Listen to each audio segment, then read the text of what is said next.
নমস্কার বন্ধুরা, তোমরা কেমন আছো? আশা করি সকলে ভালো থাকবে। আজকে তোমাদের সাথে শেয়ার করতে যাচ্ছি একটা কেকের রেসিপি।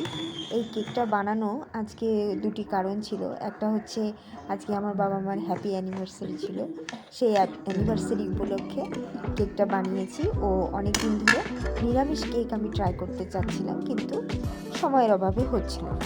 তাই আজকে আমি ভাবলাম তোমাদের সাথে করেও দেখাই এবং শেয়ারও করি। এই কেকটা বানানো কিন্তু ভীষণ সহজ। আর দেখো কত সুন্দর, এত সুন্দর নরম হয়েছে কেকটা, আর খেতেও বেশ সুস্বাদু হয়েছে। তোমরা এই পদ্ধতিতে করলে কিন্তু খুব সহজে বাড়িতে নিরামিষভাবে কেক বানিয়ে নিতে পারবে। তো এই কেকটা বানানোর জন্য এখন কী কী নিতে হবে আমি তোমাদেরকে দেখিয়ে দিচ্ছি। এখানে আমি কিছু সামান্য ড্রাই ফ্রুটস, যা আমার কাছে অ্যাভেলেবেল ছিল সেটাই আমি ব্যবহার করেছি। কাজু বাদাম আর বাজার লোকাল মার্কেট থেকে নিয়ে আসা চেরিগুলোকে সামান্য টুকরো টুকরো করে নিয়েছি। অন্য সাইডে নিয়ে নিলাম আমি 2 কাপ মতো চিনি, যেটাকে মিক্সারে আমি সম্পূর্ণ গ্রাইন্ড করে নিয়েছি। আর হাফ কাপের মতো দিয়েছি সয়াবিন অয়েল। এই অয়েল আর চিনিটাকে ভালো করে আমি মিক্স করে নেব, ভালো করে মিক্স করে নেব। অন্যদিকে আমি হালকা উষ্ণ গরম জলের মধ্যে 2টো ক্যাডবেরিজ চকলেট আমি ভিজিয়ে রাখলাম। এই চকলেটটা দিলে কিন্তু কেকের স্বাদটা খুব ভালো আসে। অন্যদিকে আমি নিয়ে নিলাম এর মধ্যে 2 কাপের মতো ময়দা, যেটা আমি ভালো মতন চেলে নিয়েছিলাম। ময়দাটা কিন্তু তোমরা দেওয়ার সময় ভালো মতো চেলে নেবে, যাতে ভিতরের লাম্পস না হয়। আমি নিয়ে নিলাম খাওয়ার সোডা। অন্যদিকে এই দুধটার মধ্যেই আমি 1 চামচের মতো বেকিং পাউডার ভালো করে গুলিয়ে নিলাম। যে গুলিয়ে নেওয়ার পর দেখবে এটা বেশ ফুলে ফুলে আসছে, তখনই আমি এটা ময়দার মধ্যে অ্যাড করে দেবো।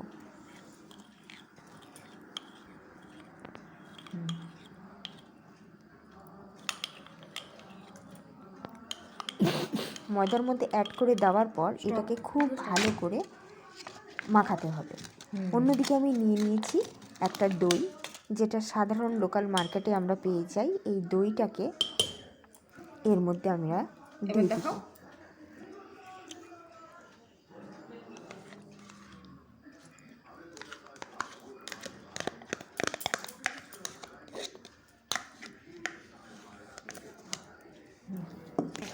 দইটা নেওয়ার পর ভালো করে এই বিটারটা দিয়ে আমাকে ভালো করে, তোমাদের কাছে যার ইলেকট্রিক বিটার আছে সেটা তো খুবই ভালো, নইলে এই হ্যান্ড বিটারটা দিয়েই তোমরা ভালো করে মিক্স করতে হবে। এটা যতটা ফ্যাটাবে ততটা কিন্তু কেকটা ফ্লাফি হবে এবং সুন্দর হবে।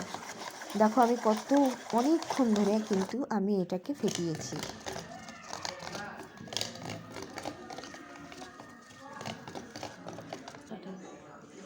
দেখো ঠিক এই রকম ধরনের হবে। এর মধ্যে কিন্তু আমি কোনো রকম জল অ্যাড করিনি, সম্পূর্ণ দই, বেকিং পাউডার, উষ্ণ দুধ, উষ্ণ বলতে একদম রুম টেম্পারেচার থেকে একটু হালকা গরম। আচ্ছা, আমি ড্রাই ফ্রুটসগুলো মিশিয়ে দিয়েছি। মিশিয়ে দিয়ে আমি এখন একটা বাটির মধ্যে তেল মাখিয়ে তার মধ্যে এরকম কাগজ আমি নিচে দিয়ে দিয়েছিলাম। দিয়ে তোমরা পারলে যে কোনো খাতার পেজ ছিঁড়েও এইভাবে কেটে লাগাতে পারো।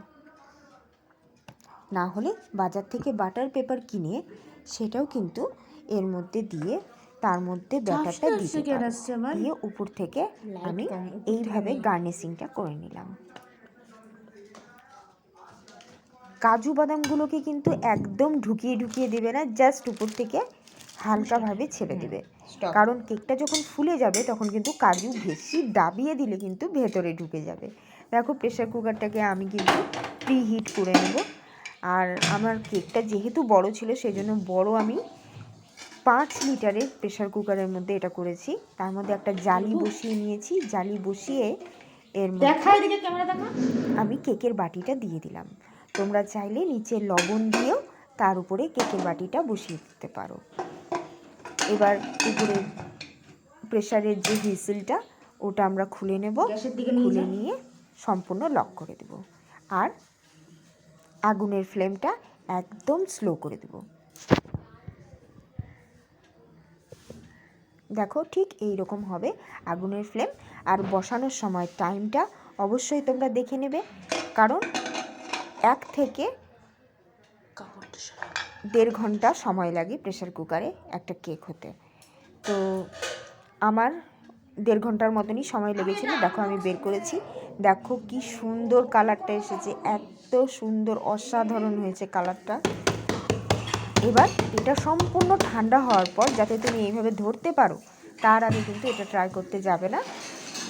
তো ঠান্ডা হওয়ার পর দেখো আমি এর পিছন দিককার কাগজটাকে আমি ছেড়বো। কাগজটা ছেঁড়ার পর দেখো কি সুন্দরভাবে নিচেরটা একদম আমার পুড়ে যায়নি এবং খুব সুন্দরভাবে কাগজটা উঠে আসছে। দেখো কি সুন্দর হয়েছে, এই দেখো এটার শেপটাও কত সুন্দর হয়েছে এবং উপর থেকে ফেটেও যায়নি। যদি তোমাদের মাপ সব কিছু সমান থাকে তাহলে কেক কিন্তু খুব সুন্দর হবে।